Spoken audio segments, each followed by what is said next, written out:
Peter Baker, here's a couple more breathtaking quotes from your newspaper. The Russians have made more creative use of Facebook and other social media rather than impersonating Americans as they did in 2016.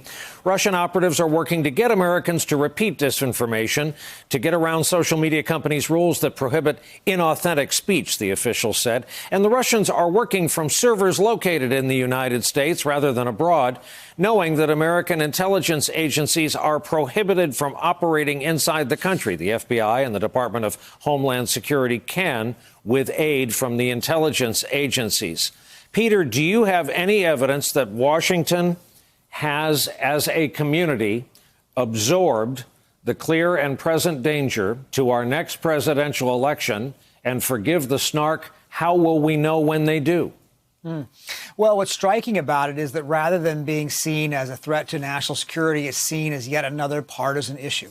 That this intelligence, this warning, this concern about what's happening from an exterior enemy is filtered through the political battles that we have been so engaged in these last 3 years. Rather than coming together, the two parties are seeing it through the lens of who gets an advantage. President Trump complained about this being briefed to the House because he thought that the Democrats would weaponize it. That's the term he used, weaponize it.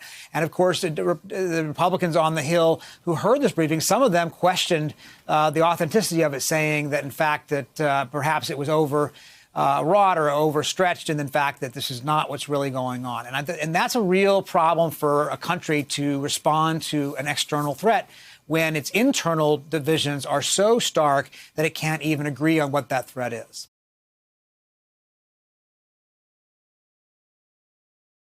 Hey there, I'm Chris Hayes from MSNBC. Thanks for watching MSNBC on YouTube. If you want to keep up to date with the videos we're putting out, you can click subscribe just below me or click over on this list to see lots of other great videos.